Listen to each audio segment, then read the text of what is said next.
बिहार विधानसभा चुनाव का दूसरा चरण अब निर्णायक मोड़ पर आ चुका है, जहां प्रचार का शोर थमने के साथ ही सत्ता की बागडोर पूरी तरीके से मतदाताओं के हाथों में आ गई है। यह चरण अत्यंत महत्वपूर्ण है क्योंकि ये राज्य की राजनीतिक दिशा तय करेगा। पहले चरण में मतदाताओं ने लोकतंत्र के इस महापर्व में उत्साहपूर्वक हिस्सा लिया था, जहां कुल 65.08% मतदान दर्ज किया गया था। अब ये देखना शेष है कि क्या दूसरे चरण में यह उत्साह और मतदान का आंकड़ा पहले चरण के रिकॉर्ड को तोड़ पाएगा। जनता 11 नवंबर को मतदान करके ये तय करेगी कि आगामी 5 वर्षों के लिए राज्य की सत्ता किसके हाथ में होगी। दूसरे चरण का मतदान राज्य के 20 जिलों की 122 विधानसभा सीटों पर होना है। इन सीटों में से 101 सामान्य, 29 अनुसूचित जाति और 2 अनुसूचित जाति के लिए आरक्षित सीटें शामिल हैं, जो बिहार के सामाजिक और राजनीतिक ताने बाने की व्यापक विविधता को दर्शाती हैं। इस चरण में कुल 3,70,13,556 मतदाता अपने मताधिकार का इस्तेमाल करेंगे। चुनाव आयोग ने शांतिपूर्ण और पारदर्शी मतदान सुनिश्चित करने के लिए व्यापक प्रबंध किए हैं। प्रत्येक बूथ पर औसतन 815 मतदाता दर्ज हैं, जो सुचारू मतदान प्रक्रिया की उम्मीद को बल देते हैं। प्रचार थमा, अब जनता की बारी। 122 सीटों पर होगा मतदान। 3,70,00,000 वोटर करेंगे फैसला। लोकतंत्र का असली इम्तिहान 11 नवंबर को। प्रचार के अंतिम दिनों में राज्य की सियासत पूरी गर्मी पर है। राष्ट्रीय जनतांत्रिक गठबंधन और महागठबंधन दोनों तरफ से शीर्ष नेताओं ने ताबड़तोड़ रैलियां कर जनता का रुख अपने पक्ष में मोड़ने की पुरजोर कोशिश की। प्रधानमंत्री ने अपनी सभाओं में केंद्र के विकास कार्यों और राष्ट्रीय मुद्दों पर जोर दिया, जिससे भारी भीड़ उमड़ी। वहीं मुख्यमंत्री ने राज्य में अपने कार्यकाल के विकास कार्य गिनाए और स्थिरता की अपील की। महागठबंधन की तरफ से मुख्यमंत्री पद के उम्मीदवार ने रोजगार को अपना मुख्य मुद्दा बनाया और युवाओं से भावनात्मक रूप से जुड़ने का प्रयास किया, जबकि लोक जनशक्ति पार्टी के प्रमुख ने एनडीए के भीतर अपनी मजबूत उपस्थिति दर्ज कराने के लिए आक्रामक प्रचार किया। चुनावी माहौल में आरोप प्रत्यारोप और वादों की बारिश ने तापमान को और भी बढ़ा दिया है। जहां राष्ट्रीय जनता दल के नेतृत्व वाले महागठबंधन ने रोजगार क्रांति के नए और 10 लाख नौकरियों के ठोस वादे के इर्द गिर्द अपनी रणनीति केंद्रित की, वहीं एनडीए ने राज्य में जंगल राज की वापसी की आशंकाओं और अपनी पिछली सरकारों के विकास के रिकॉर्ड पर जोर दिया।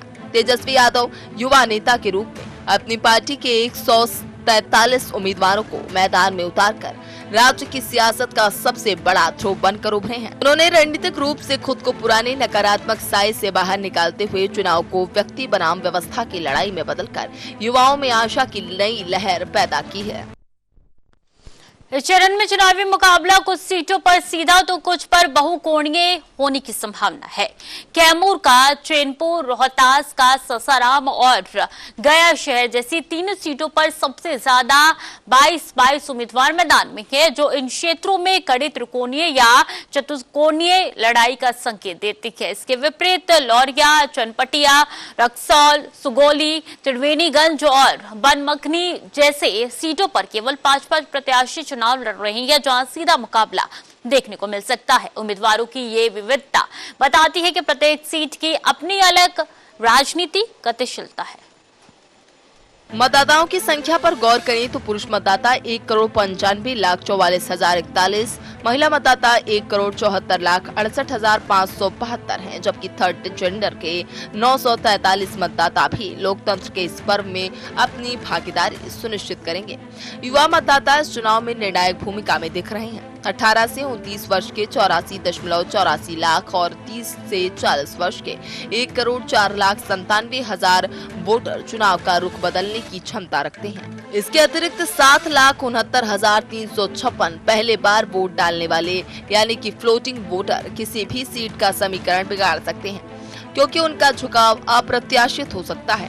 पीएम मोदी ने भीड़ से मांगा समर्थन, तेजस्वी ने रोजगार पर कसा तंज, नीतीश ने विकास और स्थिरता पर जोर, हर दल ने झोंकी चुनावी ताकत। चुनाव प्रक्रिया को मजबूती देने के लिए अन्य महत्वपूर्ण मतदाता समूह सभी सक्रिय हैं। 43 अप्रवासी भारतीय, 6,255 100 वर्ष से अधिक उम्र के वरिष्ठ मतदाता, 4,87,219 80 वर्ष से अधिक उम्र के नागरिक, 4,04,615 दिव्यांगजन और 62,373 सेवा मतदाता भी इस लोकतांत्रिक प्रक्रिया में अपना योगदान देंगे। इन सभी वर्गों के मतदाताओं की भागीदारी लोकतंत्र की समावेशी प्रकृति को दर्शाती है और चुनाव परिणाम को व्यापक आधार प्रदान करेगी। इस चुनावी परिदृश्य को अप्रत्याशित रूप से बदलने में दो गैर पारंपरिक राजनीतिक शक्तियों की मौजूदगी ने महत्वपूर्ण भूमिका निभाई है। चुनावी रणनीतिकार से नेता बने प्रशांत किशोर की पार्टी सभी 243 सीटों पर चुनाव लड़कर खुद को दोनों प्रमुख गठबंधनों के विकल्प के रूप में पेश कर रही है। उनका फोकस जातिगत राजनीति के बजाय विकास, रोजगार और भ्रष्टाचार मुक्त प्रशासन जैसे बुनियादी मुद्दों पर है। राजनीतिक विश्लेषकों का मानना है कि यदि जनसुराज दोनों गठबंधनों से नाखुश वोटरों को आकर्षित करके मात्र 5 से 10% वोट भी काट लेती है, तो ये कई सीटों पर परिणाम को निर्णायक रूप से पलट सकता है, जिससे किसी भी प्रमुख दल को पूर्ण बहुमत मिलना कठिन हो सकता है। दूसरी ओर लालू प्रसाद यादव के बड़े बेटे तेज प्रताप यादव की पार्टी ने लगभग 44 सीटों पर उम्मीदवार उतारे हैं, जिनमें से कई राष्ट्रीय जनता दल के पारंपरिक प्रभाव वाली सीटें भी हैं। उनका चुनाव लड़ना सीधे तौर पर आरजेडी के सबसे मजबूत यादव वोट बैंक पे सेंध लगा रहा है। यादव समुदाय के वोटों में किसी भी तरह का विभाजन महागठबंधन के लिए गंभीर खतरा पैदा कर सकता है। तेज प्रताप का बाकी तेवर और परिवार की आंतरिक कला को सार्वजनिक करना न केवल आरजेडी के मतदाताओं को भ्रमित कर रहा है, बल्कि ये विपक्ष को यादव परिवार पर निशाना साधने का मौका भी दे रहा है, जिससे कई सीटें हाई प्रोफाइल और बेहद दिलचस्प बन गई हैं। संक्षेप में ये दोनों नेता बिहार के राजनीति के स्थापित द्विध्रुवीय मुकाबले को चुनौती दे रही है। जनसुराज मुद्दों के आधार पर वोट काटकर समीकरण बिगाड़ रही है, जबकि जनता दल सीधे आरजेडी की गढ़ में सेंध लगाकर चुनावी गणित को पेचीदा बना रही है। इस चुनौती ने चुनावी परिणाम को पहले से और अधिक अनिश्चितता बना दी है और मामूली अंतर से भी हार जीत का फैसला होने की संभावना बढ़ गई है। दोनों शक्तियां अप्रत्यक्ष रूप से सत्ता की चाबी बनने की स्थिति में आ सकती है, क्योंकि उनके द्वारा काटे गए वोट ही अंतिम परिणाम तय करेंगे। चुनाव आयोग ने निष्पक्ष और पारदर्शी मतदान सुनिश्चित करने के लिए व्यापक व्यवस्था की है। वोटिंग के लिए कुल 45,399 बूथ तैयार किए गए। इनमें 595 महिला संचालित, 91 दिव्यांगजन संचालित और 316 मॉडल बूथ शामिल हैं, जो चुनाव प्रक्रिया में समावेशिता को बढ़ावा देते हैं।